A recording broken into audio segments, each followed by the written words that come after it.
We've been talking about the many ways of communicating and disseminating your message. Today we'll discuss radio ads. As a political consultant, I love radio because unlike TV, I get 60 seconds to say something instead of 30.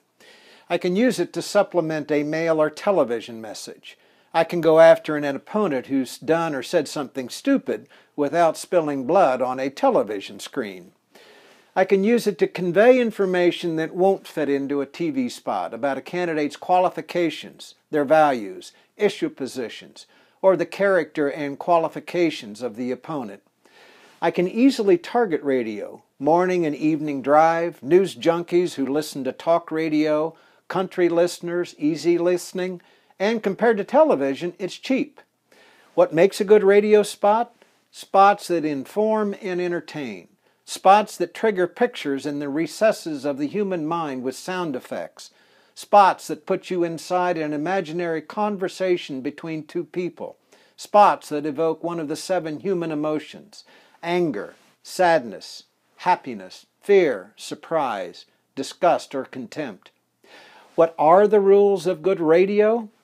Make sure you comply with the disclaimer rules to ensure that your spots are not rejected by the stations. Don't be boring. Use professional voice talent and a good editor who can add sound effects, music, or sounds that take the listener from the seat of their car to a different place. Today, some examples.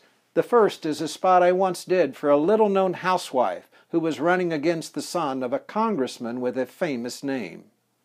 Hey, Bob, what are you doing? Putting a sign in my yard. Why? Sue Kelly, Congress. Sue Kelly, you? Oh, darn right. You know who's running against her? Yeah, Ham Fish's kid, the one they call Hammy. Let me tell you about little Hammy. All right. Kids only lived here 2.5 years. Ran for Congress a few years ago in another district. Lost that one. So then he moved here to run. So? Crying out loud, Joe. He's a liberal Democrat. Endorsed Cuomo. He's against the death penalty. Oh, yuck. This one's a no-brainer. The other day, Kelly called for a tax cut. Yeah? The fish kid called tax cuts bad social policy. Oh, you gotta be kidding. Nope. All right, so little Hammy's a Cuomo liberal. But what about Kelly? Look, the woman owns her own business. Lived here 35 years, fiscal conservative, wants to cut taxes. She's for the death penalty. It's not a hard decision, Joe. Sue Kelly, budget cutter, anti-tax, pro-death penalty. Republican for Congress. Paid for by the Sue Kelly for Congress Committee. And another that I did in a referendum. The owner of a shopping mall wanted permission to lease some vacant space in their shopping center. Remember that vacant, unoccupied space in the attic at Palisades Center? There's a treasure in that attic. A treasure worth $2 million to Clarkstown taxpayers. $2 million in new property tax revenue that will be collected if Palisades Center is allowed to rent its empty attic. $2 million in new property tax revenue that could be used to buy new equipment for our volunteer firefighters.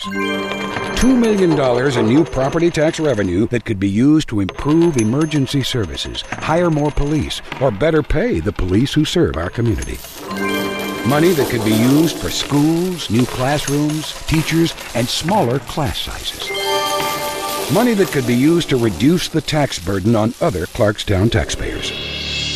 This message is brought to you by the Committee for Responsible Improvement of Palisades Center. Because a yes vote on Proposition 1 won't make Palisades bigger, it will make things better. These are just a couple of examples of how to produce and air radio spots that inform, entertain, and move votes.